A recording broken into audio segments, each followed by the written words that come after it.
I want to give you just a little quick overview about the program. We're going to have some welcome and some remarks from our provost, Mark Howard, in a moment. And we're going to have remarks from other Antioch dignitaries. And those of you who might be moved to speak, who'd like to come up and say a few words to Al, we'll also have a little time at the end of that. I'll invite you when that happens. We have a presentation of a few gifts. We'll do a little toast, and we'll pass some champagne flutes, and there's also some non-alcoholic stuff if you want to toast at that moment. And then Al will, of course, be our featured speaker towards the end, and then I'll close up with just a little bit. So we'll see if we wrap this in about an hour, but we'll let things be our guide. But I want to introduce to you Mark Howard, who's our provost here at Antioch Los Angeles and also of our Santa Barbara campuses.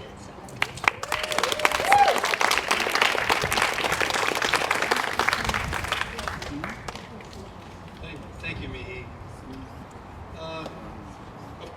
It's really exciting to see all you folks.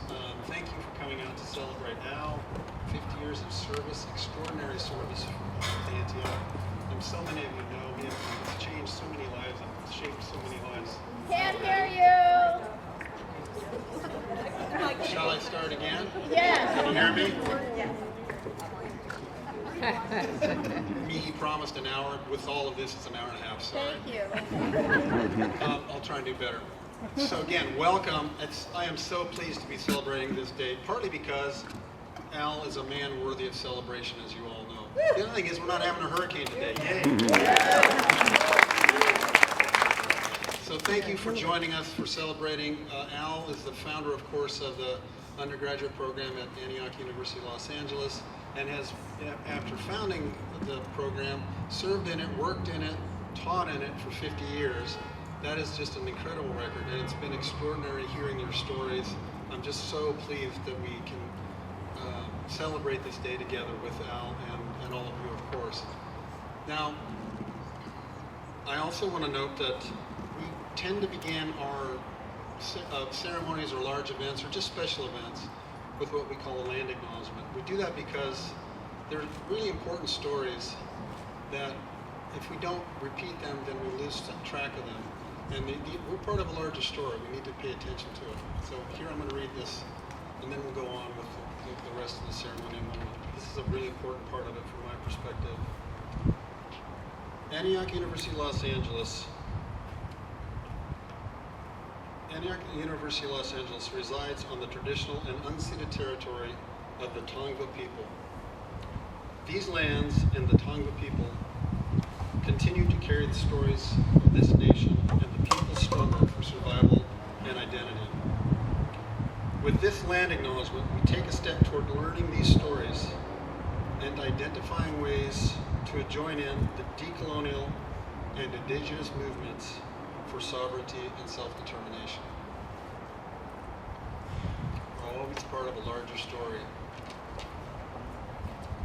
Now, speaking of that, in a slightly odd segue perhaps, Al, of course, is part of all of our story, and there are many in this audience who are also part of the story for many of you. So I want to introduce a few people, or just call out a few people, I suppose, who've been part of your journey perhaps, or you might want to check in with them. And I'll just note several of these are emeriti who maybe got their start in the BA completion program as faculty. So first I'll start with Louise Klein-Healy, who of course went on to found the MFA. Yes, I believe I've heard the title LA as Poet Laureate as well, so, and many other wonderful gifts you've provided us. Thank you. Let's see. We had a few more that were going to make it but got blown away in some way, shape, or form by the hurricane, and I'm sorry about that. For example, someone like Kirsten Grimstad, who's going to be in Berlin at this point. So there's lots of good folks. Dale Johnston, who helped with creating this event with us. I just am so grateful for him. Dawn Strauss, I think I saw you. You've been an integral part of the marine sustainability. Thank you. And let's see, Susan Nero of the management program. Yes, thank you. You stick that halo that you're polishing. Thank you. And if I dare say, not yet emeriti, but in our hearts certainly, Lauren Alexander, who has been here almost as long and certainly fulfilled so many important roles. Academic dean, started up some incredible programs, including the PhD in leadership and change, and is still pretty much involved with day-to-day work with Bill Groves. So a very important part of this community, but also the larger Antioch community.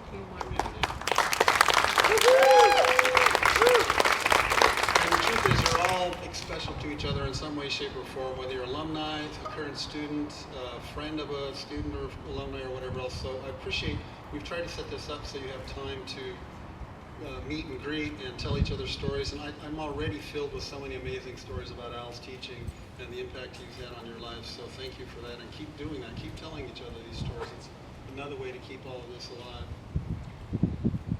So, I think it's you, isn't it? I am, you're right. Alrighty. So, someone I was going to introduce, I'll just introduce the concept, was that we were going to be visited by our Vice Chancellor of Academic Affairs, Chet Haskell. He couldn't make it today, and he really regrets not being able to. Al, I don't know if he's called you yet, but he said he would, because he really knows how important this guy is. So he sent a tribute letter, he sent some comments, and I think they're quite appropriate for the day, and I want to read them for him. To the degree you can recognize me as Chet, I'll try to personify that. Too tall. First, let me express my regrets at not being able to be with you all in person as you gather to recognize and thank Al Erdynast for all he has done for Antioch and so many people. 50 years is a long time by any measure, except geological. I have been at Antioch about 1/10 of that, as Chet. Nevertheless, Al's impact and contributions is abundantly clear. On the day I first stepped foot on the AULA campus, before I had even begun my work, I was introduced to Al as the founder of the undergraduate program, the local definition of a constancy and a man of the highest principles. Since then, I've come to appreciate fully his impact, and I have worked closely with Mihi and Mark and their colleagues and know how they all treasured him. I have seen and heard numerous examples of his devotion, to his students and to his colleagues. I also have access to information not commonly known. That's going to be good. And really amazing. So you ready, Al? For example, each year, Al teaches more classes with more students than any other core faculty member, not just in LA, but across all of Antioch.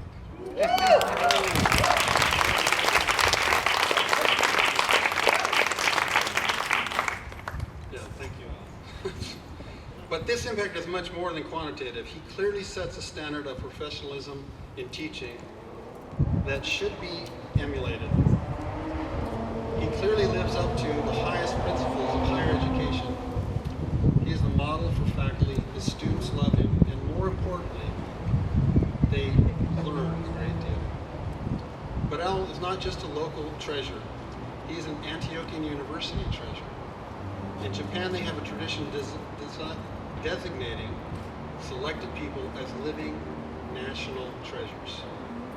Individuals whose contributions to education, the arts, and culture represent the best of their society.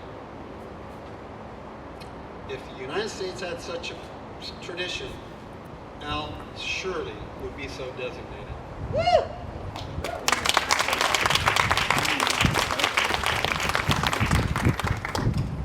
There is, however, one thing Antioch can do to honor and thank Al along these lines. Chancellor Bill Groves and I, as Chet, have agreed that we will recommend the awarding of an honorary degree, the Doctor of Humane Letters, to Al Erdynast.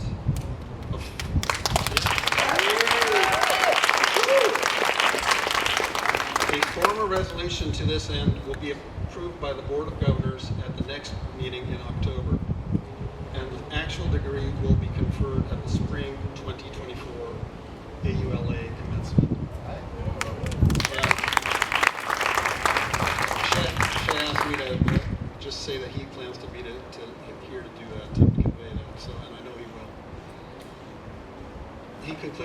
It's exceedingly rare for any university to bestow an honorary degree on a current member of the faculty. But I am confident that this unusual step is appropriate for someone with Al's record of commitment and dedication to Antioch, his colleagues, and his students. My congratulations and thanks to you, Al.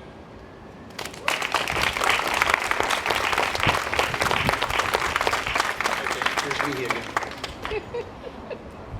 Mark returns to himself. Another person who wanted to be here to honor you, Al, but is in Crete, is Dale Johnston, who's a president and faculty emeritus, but he did send some recording that he would like to share with us today. That was for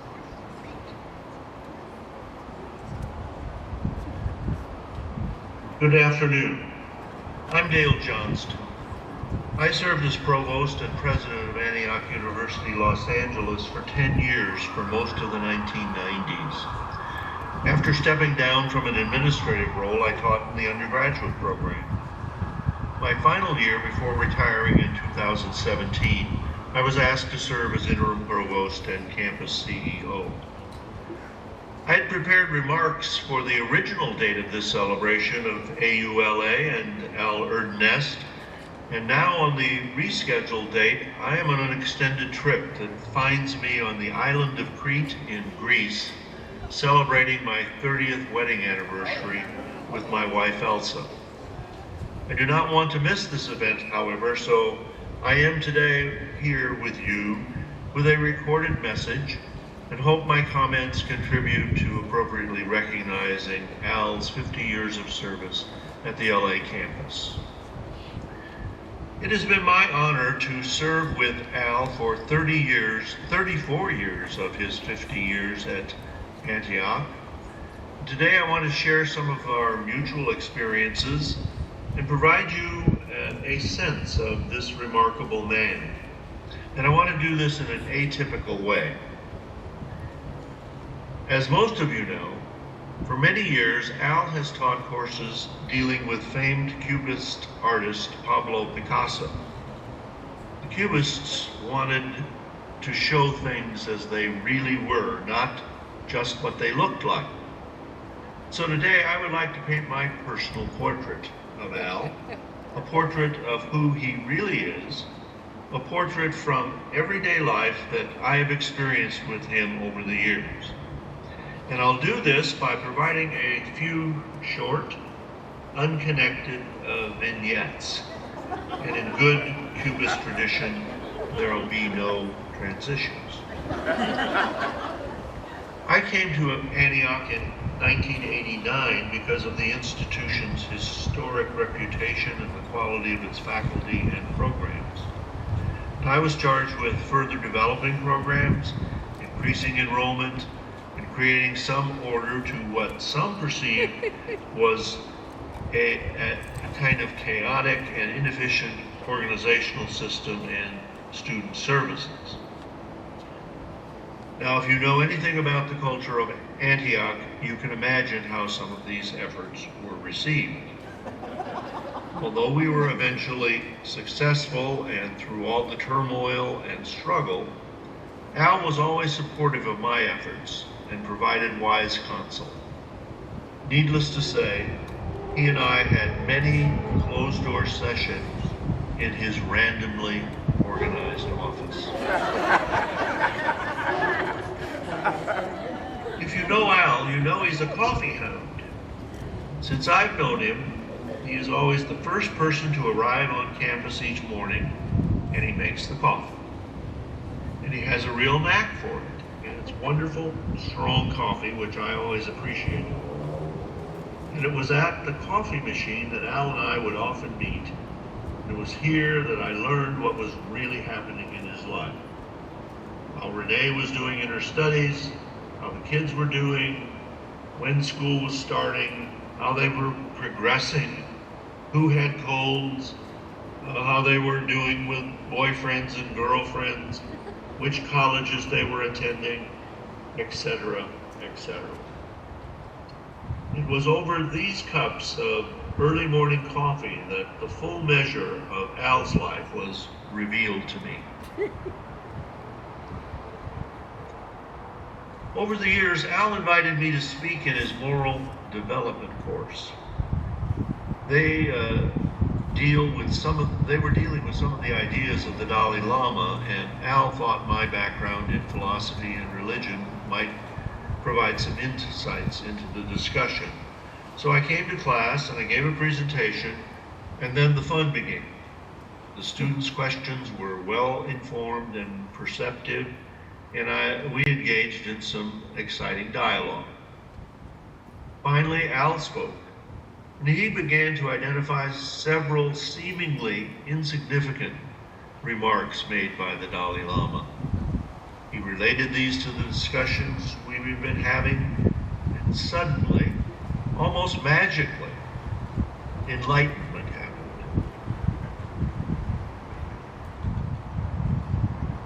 Al's first academic discipline was business administration, in which he earned a doctorate at Harvard.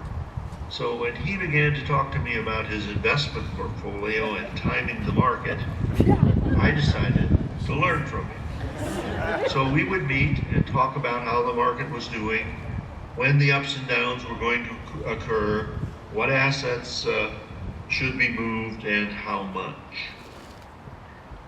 There I observed a quantitative side of Al's mind that I'd never seen before. He had a facility with numbers and economic trends that was amazing. So we did this for several years and then decided the endeavor might not be worth the effort. And all through this process, I suspected Al's portfolio probably did much better than mine. One day I received word that Al's mom had died. I obviously attended services at the synagogue and then went to the family gathering that followed. Here I saw Al as a part of a tradition and family system that had profoundly shaped him. Amid the tears, the sharing, the laughter, the hugs, and the terrific food, I came to understand what compelled Al to be the son, the husband, the father, the professor, the scholar, and the colleague he is today. So this is my humble, brief, and partial, Picasso-esque sketch of Al. And your comments in a few minutes will further develop this sketch. And later, you're going to receive a gift coffee mug with an official artistic rendition of what a Picasso version of Al might look like. So today we proudly recognize and celebrate Al Erdynast for his 50 years of service to Antioch University. The founder of the undergraduate degree program in Los Angeles, a dedicated husband and father, professor and scholar, a loyal colleague, and a friend.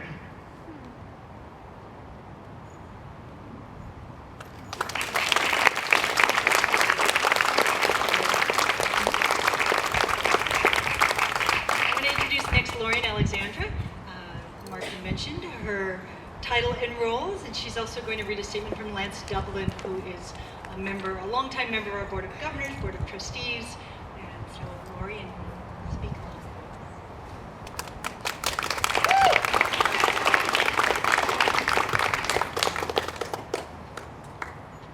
Hi, everybody. Hi. Okay, so let me do that a little bit.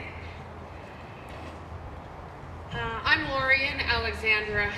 It's amazing to see some of the faces here. I actually came to Antioch, Southern California in 1991. And Dale and Al and Mihi and Susan and Eloise and Stephanie and Steve Leiter, y'all made a home for me. You welcomed me and mentored me and took a chance with me. And you gave me a professional home for the last 33 years.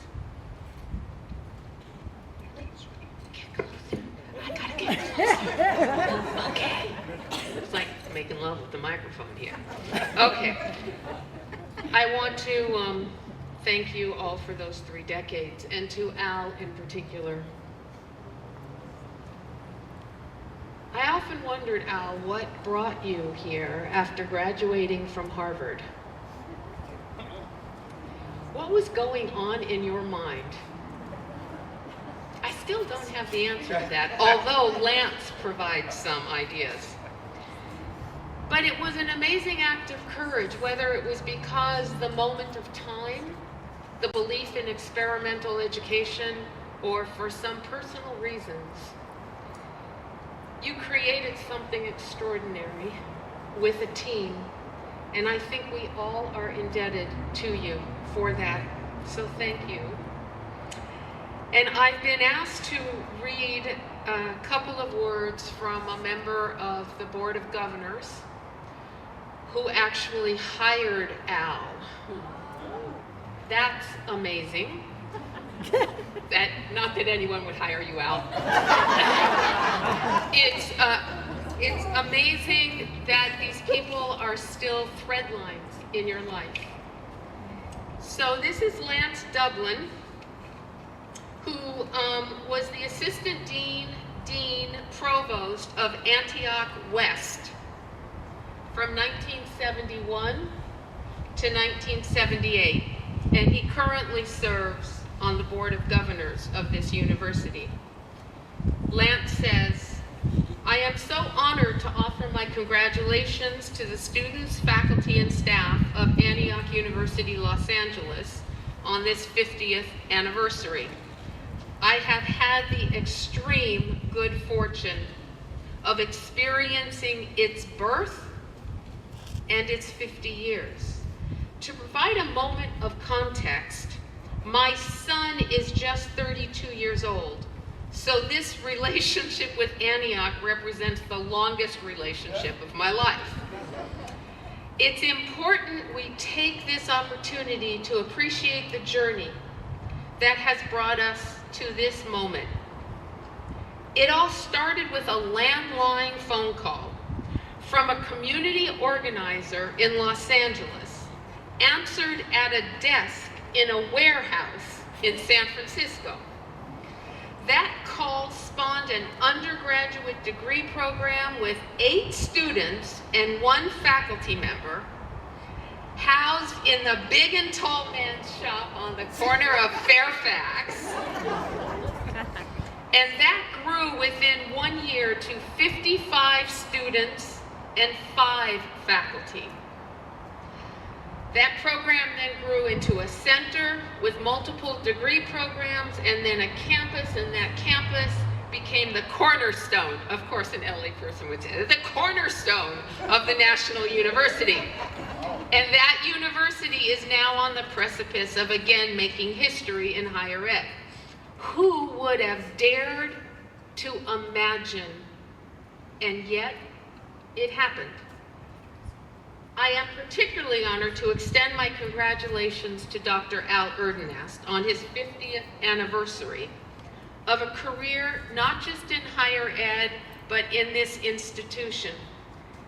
Al left the ivy-covered walls of one of America's finest institutions of higher ed with a PhD in search of an opportunity to be able to play tennis year-round. Therein is the reason.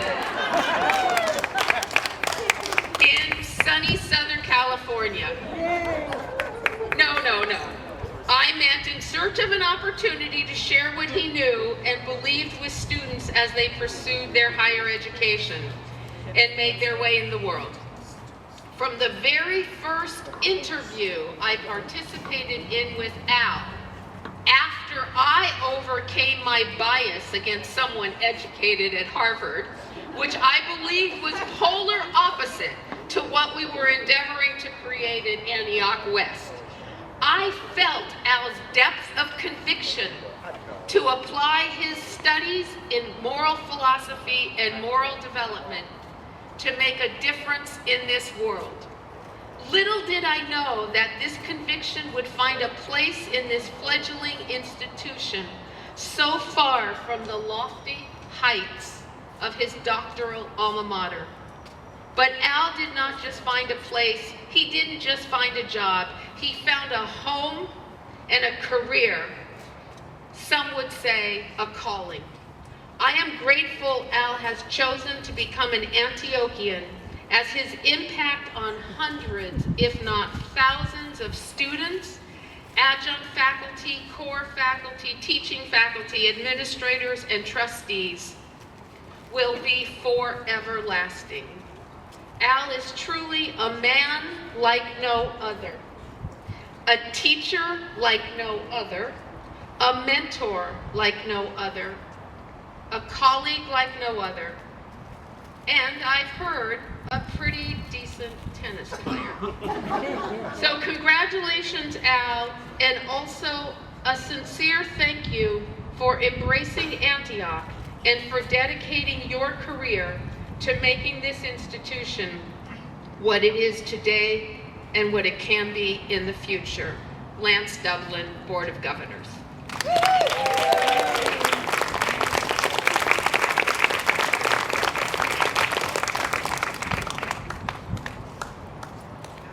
Be a real tear fest. We keep this up much longer. We're soon going to open up the mic for others who want to come up and say a few words to Al directly, but I want to start that off by having Angela Gibbs, who is an alum, who will say a few words to get us started in that.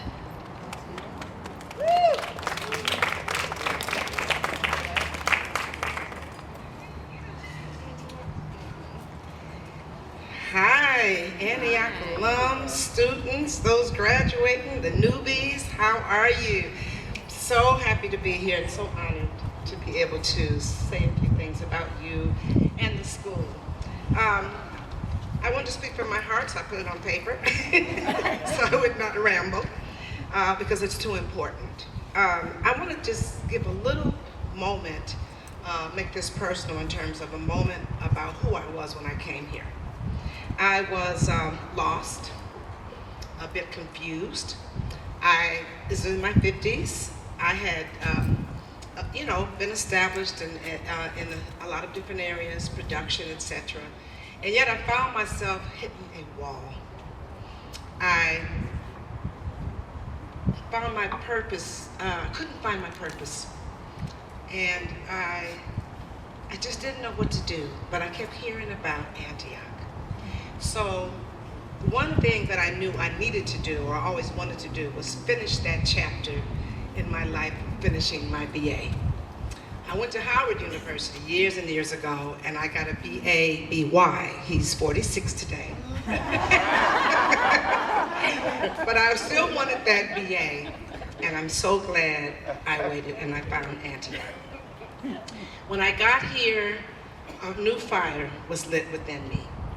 Here I learned not only that I have a voice, but my voice was important, and in fact it was my responsibility to add it to the academic conversation. It was here at Antioch that I was able to forgive myself for not finishing my college degree in my 20s. Because now as a woman, what I would learn here is what I would be able to take into the world to move towards my purpose, and I was ready. If I may quote one of Al's favorite authors and humorists, I have never let schooling interfere with my education. Mark Twain. What I gained here wasn't schooling, it was a real education. Now I love all my teachers, I must say. But Al, you have a very special place in my heart, and I think you know that. Al stopped me let me say this, when I was in his class, this first class, and we started looking at The Theory of Justice by John Rawls. And those of you who know Al know about John Rawls, okay? I hear you in the background. He'd ask a question and I would, and he'd call on me and I'm like, oh God, he called on me. And I'd have some answer, but later I would learn that my answers are right on. And that was the other thing I began to value, was everything I had experienced in my life up to this point that I brought to this experience mattered, and Al taught me to value that. So he catches me in the hallway one day and he says, may I say something to you? And Al is always forthright. And he said, quit pretending like you're not an intellectual. It doesn't serve you. I'm like, I'm an intellectual? And at that moment, I have to tell you, it was pivotal. And I always bring that up to you. You didn't remember. Because he says a lot of things that are very truthful. But in that moment, it was pivotal because what I realized was that I didn't know I was intellectual necessarily, but I knew I was pretending. I knew I was hiding. And I knew he saw it and I could no longer do it. And what I was pretending was that I didn't have the value. I had learned to shrink. And that did not serve the world. And Al was not having it. So my hand started doing this. Anyway, I was liberated at that moment. The pedagogy of Dr. Al Erdynast is brilliant, accessible, creative, and intuitive. In Al's class, we learned through his use of film to dissect and analyze and then integrate the dense theories of John Rawls. We learned about the 4 domains of development, their virtues and vices.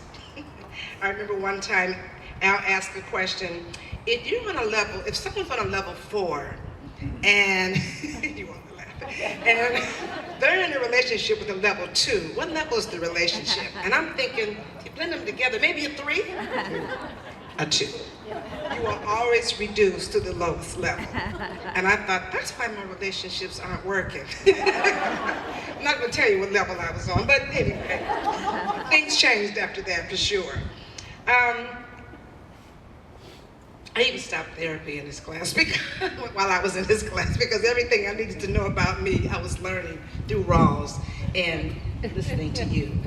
He said one day, self-pity reduces not only the person who pities themselves, but those around them. So I had to stop that. I'm like, oh my God, my life is changing. Al, you have encouraged me. I remember when I wanted to do a short film, you told me to leave and go on and do it. He said, you're a bit anxious, so I can tell that if you don't get this film done, you're not going to be satisfied, so go do it. He said, but come back. Come back and finish because we need intelligent filmmakers. That film has won many awards, and Al now shows it in his class, and he allows me to come and join him and present Rawls, of all things. So I do feel like the intellectual today. My career flourishes today. I do see myself as someone who matters and whose voice adds value. I have a responsibility today, not to hide, but to continue to grow and to teach others to do the same. I'll wrap up because there's so much I can say. I love you so much. Dr. Elaine Gills couldn't be here today, and she's another professor who also I love. And she had some comments. She says, Al has always inspired and awakened my intellectual curiosity and sense of self and critical engagement. This is a respect that Al holds for his students and, importantly, what each student brings to Antioch and the community. I have tried to do the same throughout my tenure as a professor. I treasure his respect, and he has greatly impacted my journey as an educator and a community justice warrior. Al listens, he cares, and he inspires new ways of seeing and doing. We love you, Al. Congratulations on being honored. You are so deserving. If by chance you are new here, I must warn you, you're not going to get any schooling here, but you will get an education.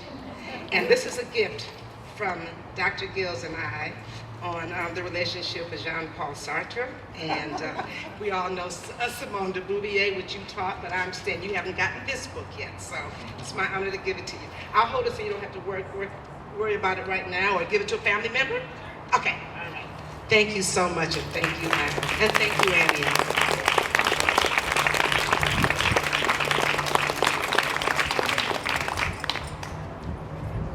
Thank you so much, Angela.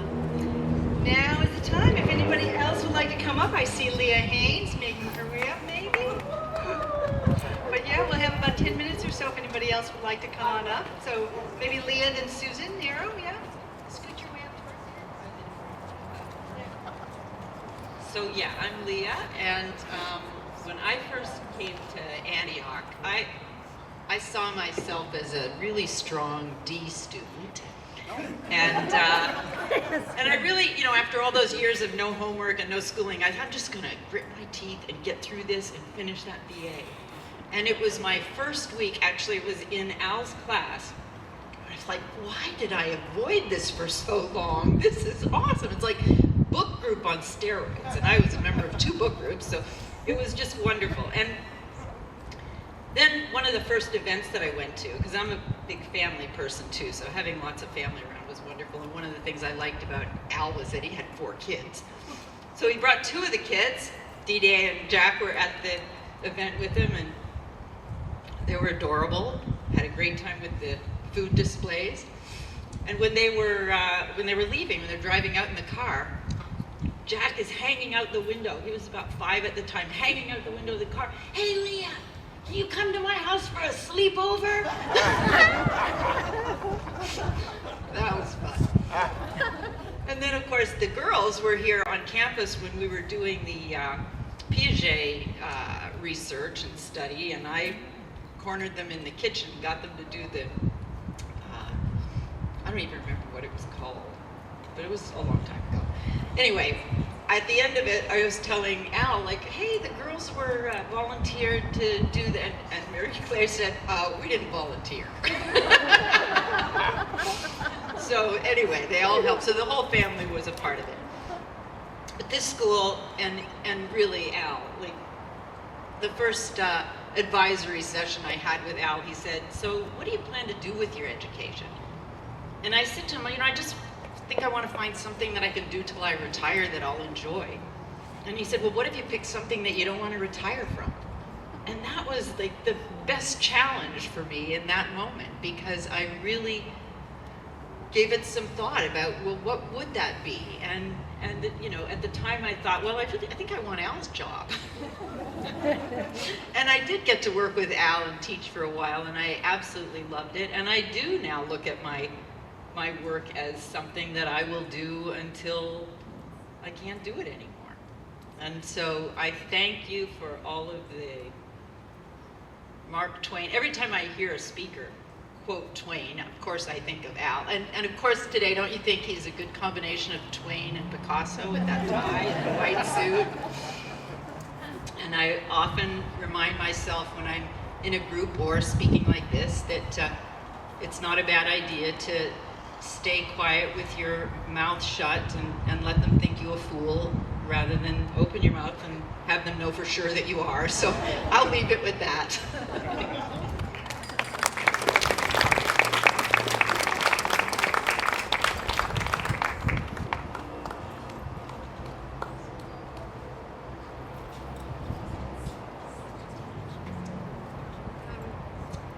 Al, you're a life changer. You've probably changed a lot of the lives of the people who are here today and many others who aren't. And you have changed my life.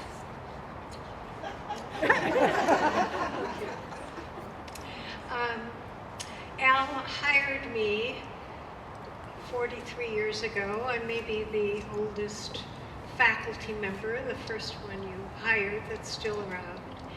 And I was a just sort of disgruntled doctoral student at UCLA.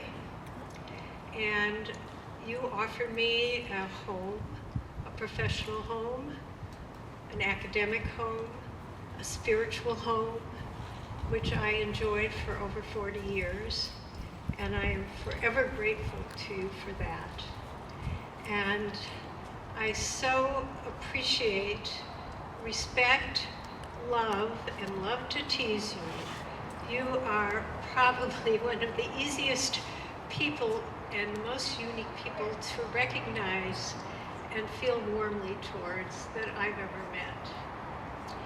And I just want to thank you on behalf of everyone here, especially the people who are standing through all of these speeches, for what you've given to the world And I hope that as you look back and you think about when you started and when you came here, child of the 60s, full of great ambition and optimism about what we could do, if you remember, I hope you feel good and you recognize what you've accomplished and what you've given to individuals and to this important institution, historic institution.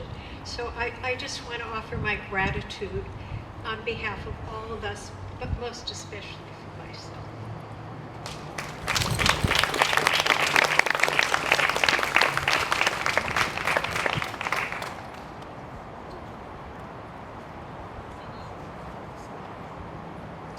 Well, good afternoon, everyone. I'm Sue Hamilton, and I decided to bring my coffee because that's something we share.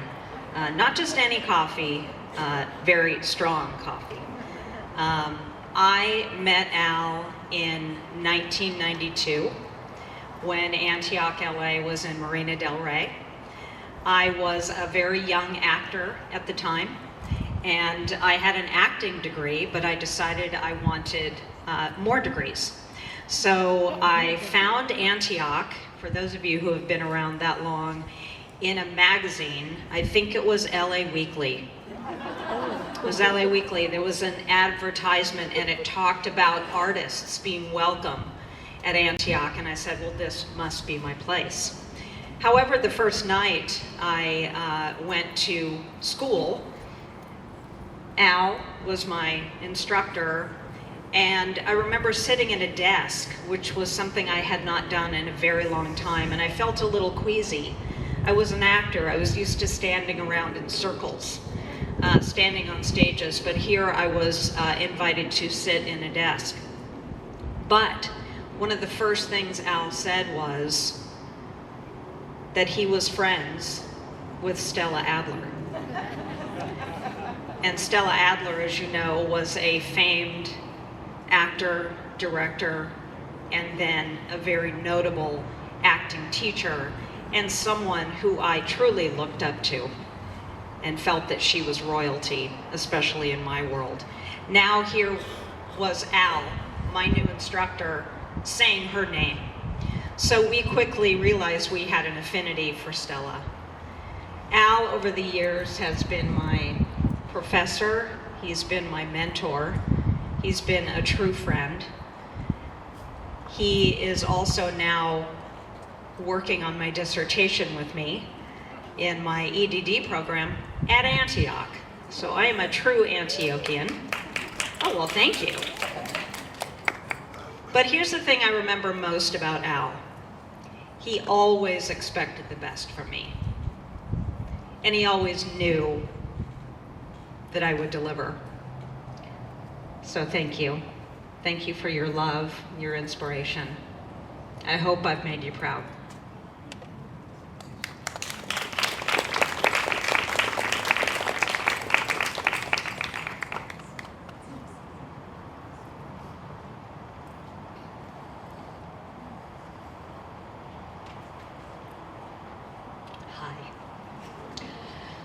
My name is Stacey Ingber. I worked at Antioch, Fiji during the 90s, the heyday of the 90s. Am I speaking close enough?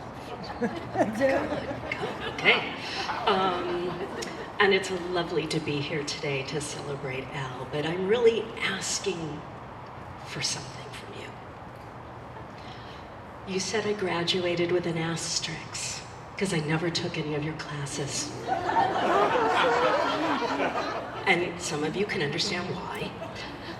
But Antioch was a time where we found love, where we found friendships, where we experienced loss, where we made friends for the rest of our lives. Antioch gave me that. Will you remove my asterisks now?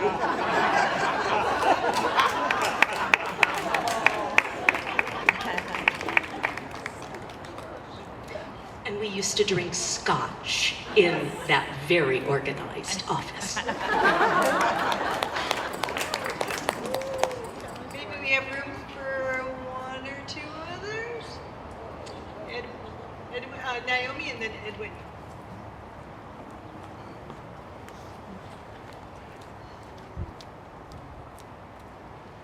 me get this right from the beginning. I'm Naomi Nightingale, and Al and I had quite a conversation when we were looking forward to the first scheduled event. But Al was actually in love with my sister-in-law, Sharon Nightingale, who was the registrar when I came to Antioch in 1981, and Antioch was on 3rd and Rose. And my sister-in-law, Sharon, kept enticing me to come because I'd been to this community college, that community college, this and that. And I was raising 5 children, and I was trying to find a home. And when I came to Antioch, Al was the one that helped me know that Antioch would be my home. So thank you. Undergraduate degree, I was pretty advanced in my career. I was working for a state senator.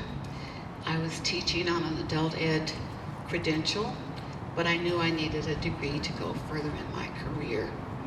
And it gave me the opportunity to have the schedule, the time, the educational support to raise children, take classes, and have an opportunity to continue to go to school. Antioch is in my blood. Not only did I get an undergraduate degree here, but I came back and did some contract work for the school. I also worked for Dr. Lucianne Geiselman. I was the human resources director for this campus and the Santa Barbara campus. And Dr. Lucianne Geiselman encouraged me to get a PhD degree. I really wanted to go into the creative writing program, but she said, no, you go get a degree and then you come back and do the writing. And so I did. And so Lori Ann Alexander probably saw about 6 applications from me before I finally followed through and went to Antioch in Yellow Springs, Ohio. So I have a PhD. You can call me doctor. And I'm so grateful for what Antioch has been to me from beginning throughout my career and as I continue on in life and encourage other people to become Antiochians. And I want to thank my beginnings for you, Al. Thank you so much. Thank you.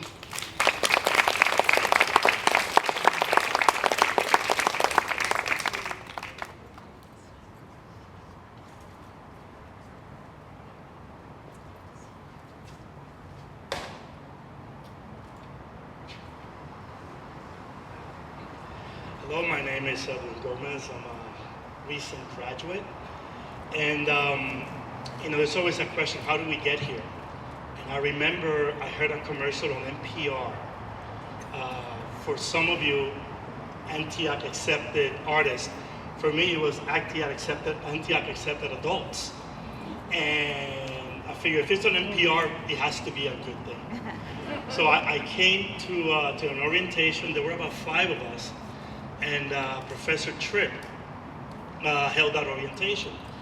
And the one thing that I walked away with from that orientation was, well, 2 things. One, he said, if you're not good at math, don't worry, we'll take care of you. And the other thing was that it was going to be transformative. So I didn't know what that meant. And so I came to the school. And I hope I can say this in an Erdynast way. But we can say, imposing, witty, present, encouraging. But today's not about me. So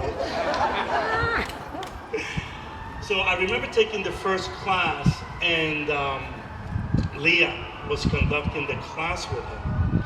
And maybe halfway through the semester, I said, I am so sorry, but I am lost. I don't understand. And she said, it's okay. Take your time, take it all in, and we'll work with you. maybe a year later, walking out of one of his classes, and I see a girl, a fellow student, very upset. I don't understand this. How is this going to help me? There's levels and I said to her, I said, well, what's your major? What are you trying to do? And she said, I want to go into marketing and business. And so I said, well, you need to learn what your consumer is going to want, what people's motivations are, what are they thinking, what do they want? And then she looked at me, and there was just like 10 seconds of just silence. And I think she got it. That there was just so much more. So in the path of transformation, I was a student, I was a TA. And in those moments where you might say, trust manifests itself, there I am sitting next to him. And we're talking about something specific, and he'll say, Edwin, I have a meeting, you're in charge. And some of the students saw it as an opportunity to walk, but many took it as an opportunity for us to just sit and talk about all the things that were happening in class. So again, it was something that in me, one, I appreciated the trust, and two, made me think about other things that I may want to be a teacher someday. I'm a teacher now, but in other areas. So Al, I thank you as a student. I thank you as a TA. I thank you for the many conversations we had about tennis, about the market, and I thank you for the impact you've had in my life.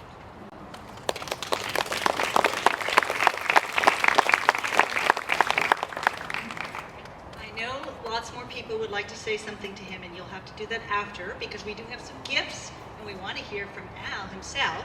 So I'm going to ask Andrea and Mark to come up to share a presentation of gifts. And if you don't already have a beverage, if you want to get non-alcoholic, refill your glass so we can toast them. I'm first, and I'm going to eat the microphone, okay?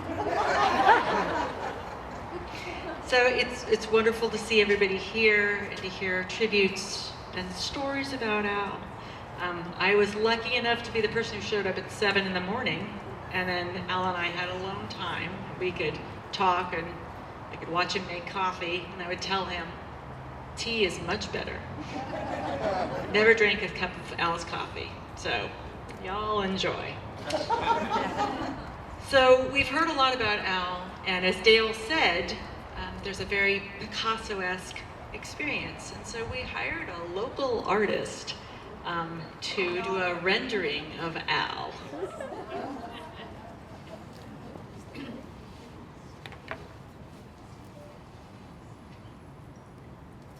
The Picasso Al.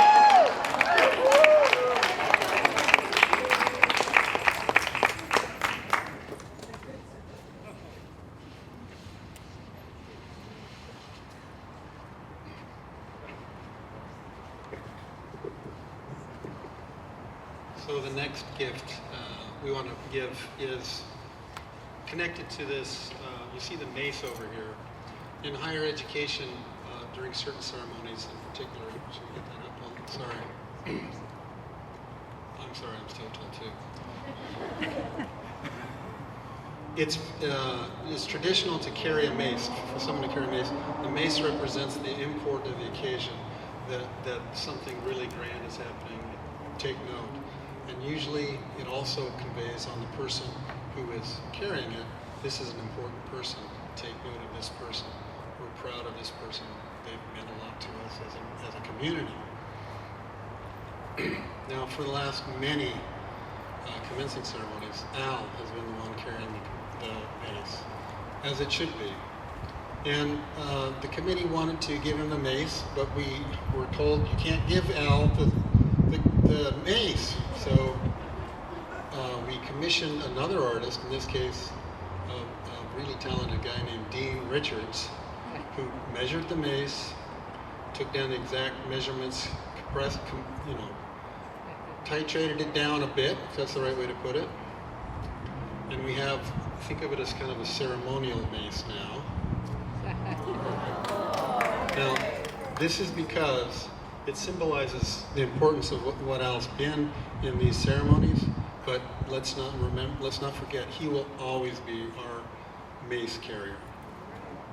This is the reminder of that. Thank you, Al.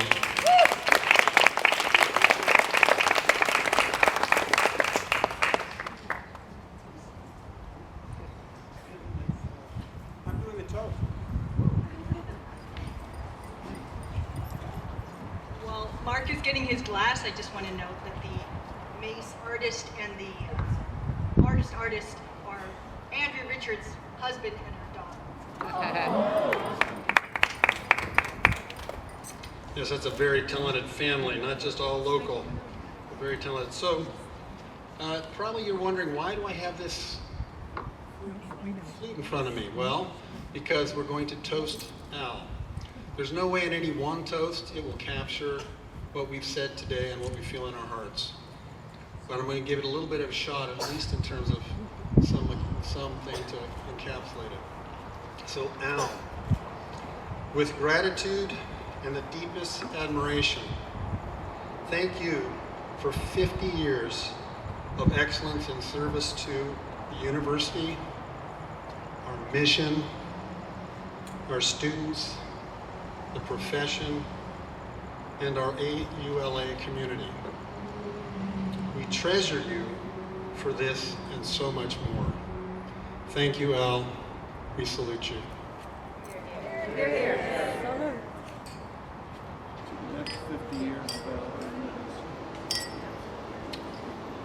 All right, now it's fitting that we give Al a turn at us, right? So Al, we'd really love to hear from you. I know you've got thoughts you want to share. It's just a delight to have this day dedicated towards you. So please join us with your remarks. Thank you.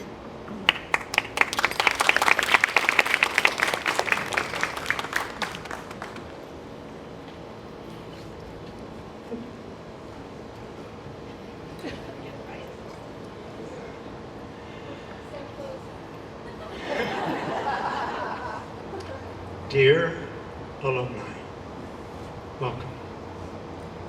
I will reveal, thanks to you, what brought me to Antioch. I came to Antioch to be an administrator, to be the director of the undergraduate program.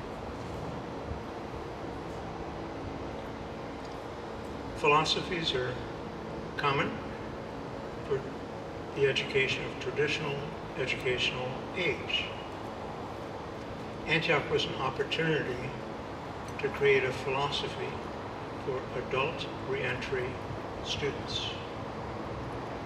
I turned to one of my former mentor, Dr. Rosemary Park, Vice Chancellor at UCLA, with the question, whom do you have at UCLA who can help me design an appropriate philosophy for adult reentry students?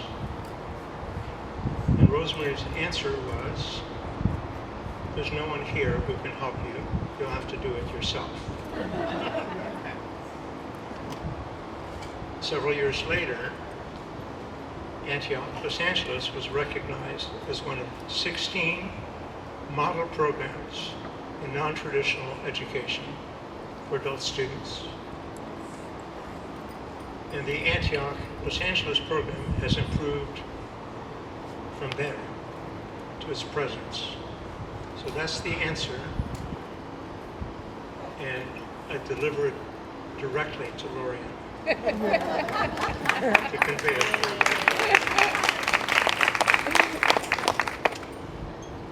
I came to be an administrator, but perhaps my better calling was being a faculty member who captured it by a therapist whose Antioch student came to her for a meeting to speak about what she was going through. And the therapist summarized it as this: Erdynast and Erdynast classes again. It was her third client that year.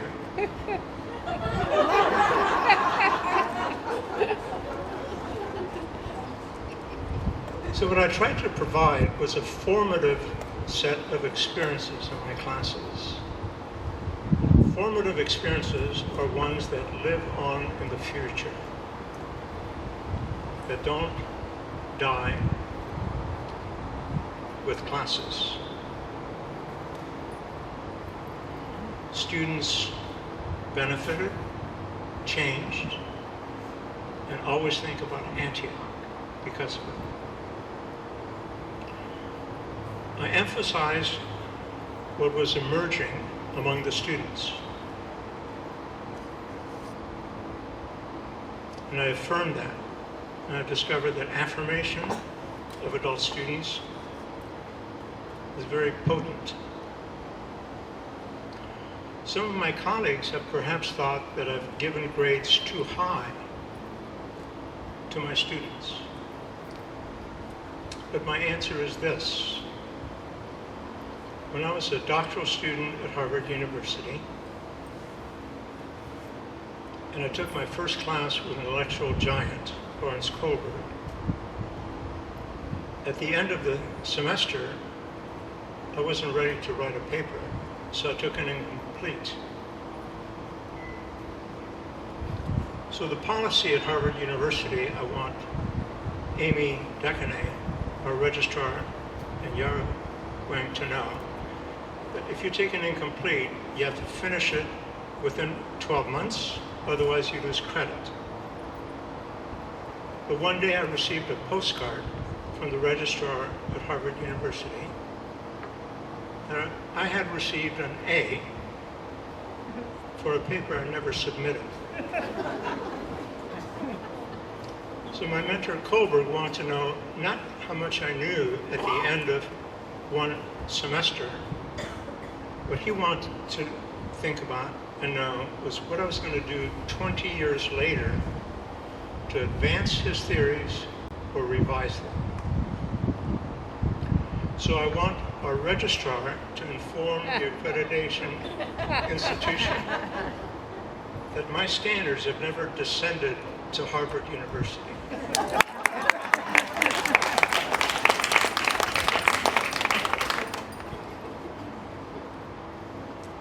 I was asked by the organizing committee to address building Antioch. I'll do that only briefly. I want to talk about students. So when I arrived, there were only 19 students. It had to be built. I was then asked by the Dean of Antioch West to also sit on the committee of every new program of Masters in Psychology to build integrity into the program. And he had cold feet. He thought maybe there wasn't a market for a Master's in Psychology. So Masters in Psychology became a national phenomenon. Adult students do want to change their career, earn their master's, and go into practice, not necessarily go into a doctorate. So I sat on that program. I was also asked to supervise the undergraduate program at Antioch and Santa Barbara. So all those were normal. What was not normal is that we faced a peril, a threat from our own Antioch trustees. There was a huge fight between the network, the campuses outside of Yellow Springs, Ohio, versus the campus trustees. I was asked to fly night flights 3 times within 10 days. I was asked to go to New York City twice to meet with the trustees. I was then asked to go to Dayton, Ohio. And among other representatives, I argued that what we were trying to do at Antioch Los Angeles was to advance the academic and experience, academic and work. But in Yellow Springs, Ohio, students did not receive academic credit for work. It was work versus study. In our case, we were permitting students to earn credit for work if they met academic standards, and for prior learning if it met for academic standards. And Rosa Garza Molino currently implements that philosophy. I was able, and the other representatives who came with me, to convince Antioch LA and all of Antioch West to not be closed. We succeeded. I was misquoted as asking them to fire the president, James Dixon. Being misunderstood is normal. But we exist because we have become Antioch University. If that had not happened, to protect Antioch, there would be no Antioch Los Angeles these days. I want to briefly speak about some of our students. Among my challenges as the director, the question was, would our students graduate? They did. Our next question was, who would accept our graduates? It turns out, everybody.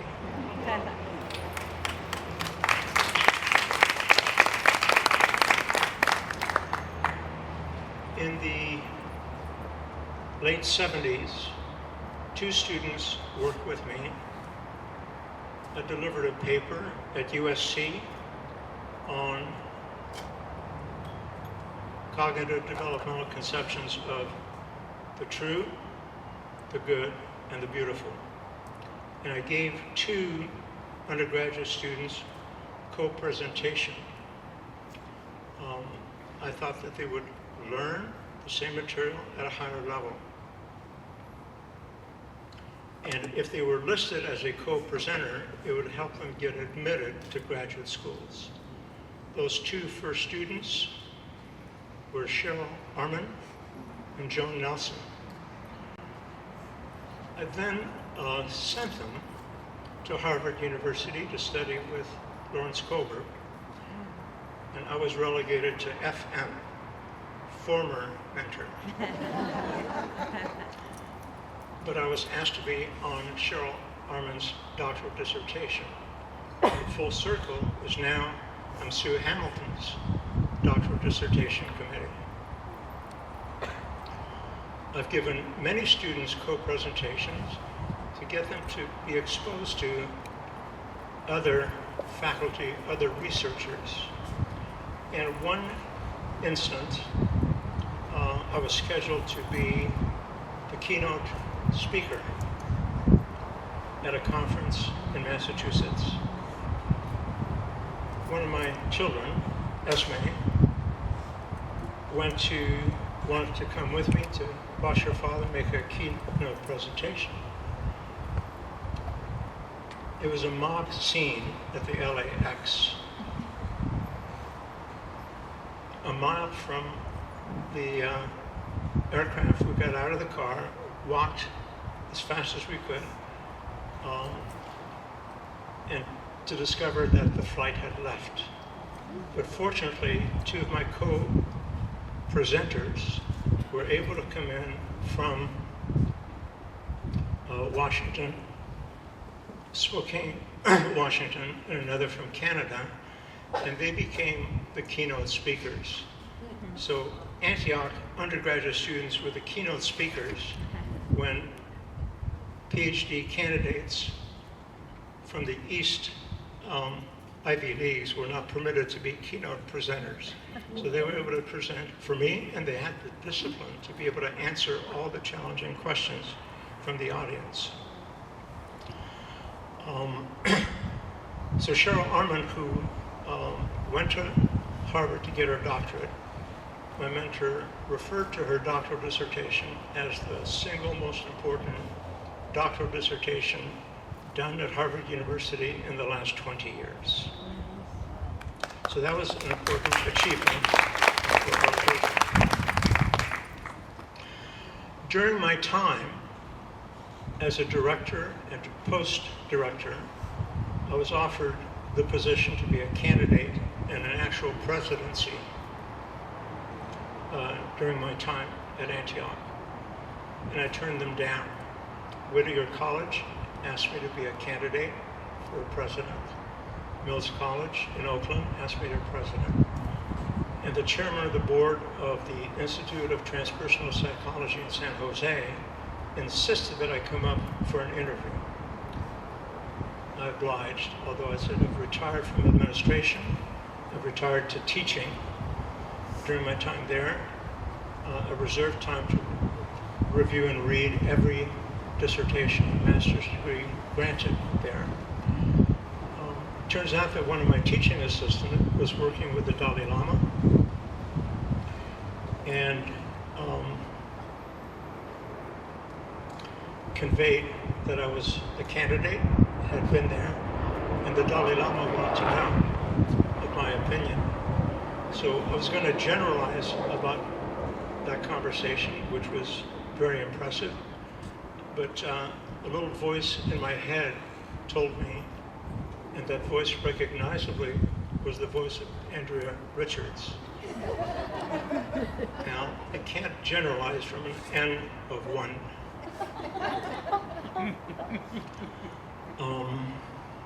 So Cheryl Arman finished her doctoral degree. She came back, became one of the first chairs of the undergraduate program, and the undergraduate program has had improved ever since then. Cheryl Arman, Stephanie Solomon, David Tripp, Mihi Hyun, Kirsten Grimstad.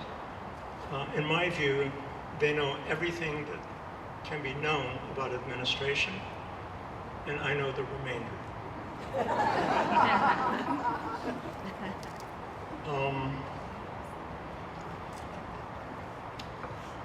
In the instance of Angela Gibbs, she timidly would raise her hand. But during her profession, after her Antioch College education, Alejandro Iñárritu was in a meeting and instructed everyone to leave the meeting except for Angela Gibbs. And he turned to Angela and said, "What do you think?" So that confirmed what I had intuited about her capacity. I loved whenever she raised her hand. Gloria Rios reminded me of a story that I hadn't recalled. A conversation, an exchange in the hallway. "Gloria, you have clarity of thought." She turned to her left, she turned to the right, wondering who he was talking to. After Antioch undergraduate program, after her master's in social work and MSW, she was selected on the sheriff's hostage negotiation team. And I would ask the opinion of Commander Day,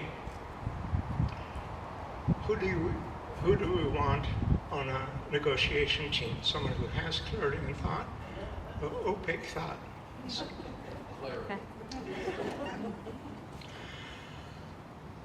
I'm received credit for building Antioch, but no director, no administrator builds an institution. A director builds so with staff. I hired Sharon Nightingale. She became the most loved staff member in the entire university. And I wish that Sharon had survived to this event. I asked her daughter, could you raise your hand, please? I asked her daughter to join us in her honor.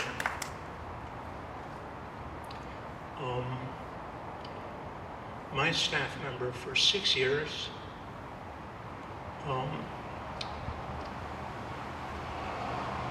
gave me the compliment that she had not worked for anyone for 6 years. It was a record for her. So Shelley Pusich, could you raise your hand?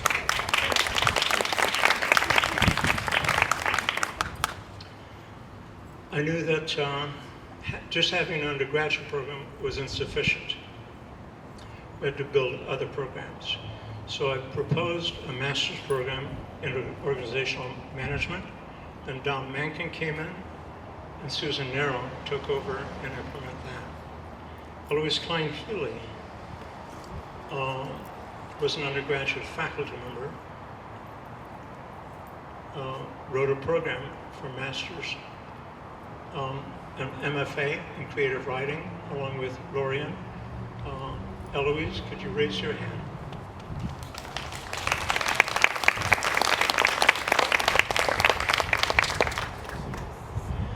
In my debates with my former mentor during my doctoral dissertation, at one point he said, is this Erdynast theory that you're using to analyze the data?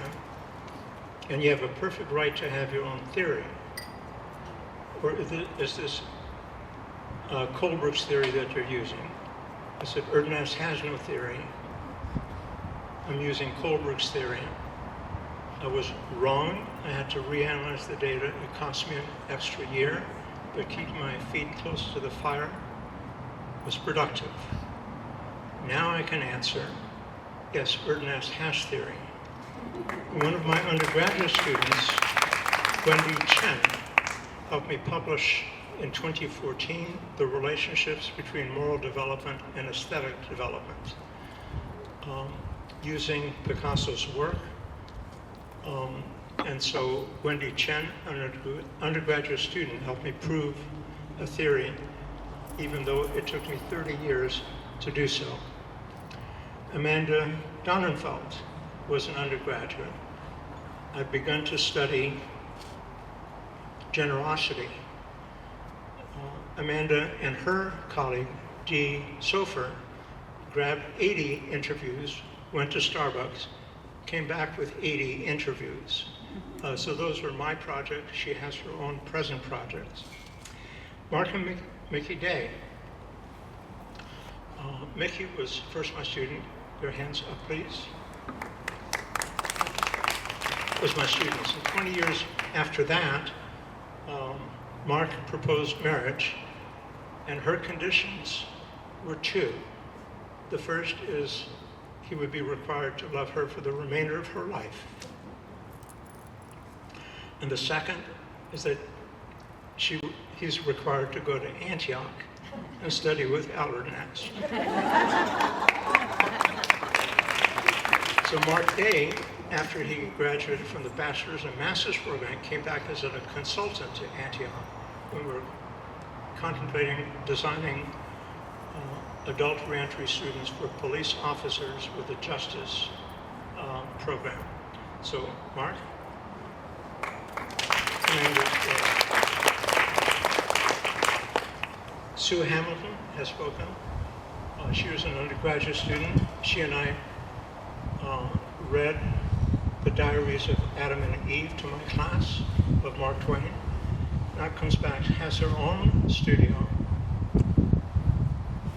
is an executive of Walt Disney Company and ABC and diversity. There are 28 words to her titles, so I didn't write them down. Elaine Parker Gill was an undergraduate student, has become one of our leaders now. And now she has asked me to co-teach with her a workshop on Billie Holiday. So I'll be doing that. Noreen Inagaki was an undergraduate student. As a present to herself, went to Italy on vacation. Noreen, raise your hand, please. She came back with a gift, a book of Michelangelo's sculptures. To me, it was not only a gift, it was data. The moment I saw the Palestrini Pieta, which is maximum Mass, in contrast to the minimum Mass, the Sistine Pieta, and the Sistine Chapel, it helped me affirm Picasso's concepts of minimum and maximum in his art. So I want all of you to remain in touch with me. I want you to write an email. This morning, my assistant Connor has sent to the ARS New York for the copyrights to the images of Picasso, Degas, and Matisse in my paper.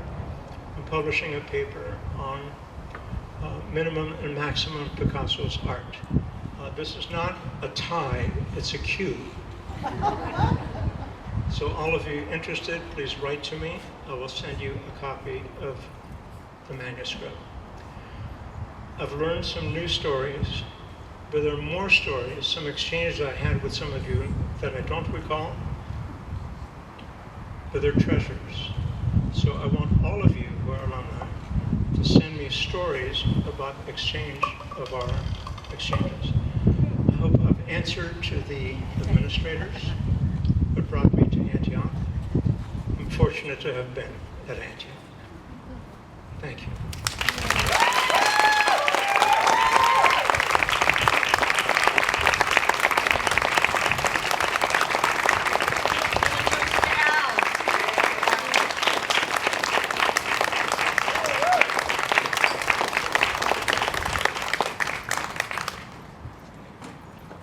Thank you all. I'll keep you just another couple minutes because I know you want more time, as we all do with Al and your other Antioch friends.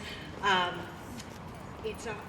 knew this would be a hard act to follow, and not just Al, right? All of you, and not just the words and sentiments that you've shared, but all of the things that you've done, right? So Al's teaching, his leadership, the amazing paths that you all have taken, the choices you've made, those are really hard acts to follow.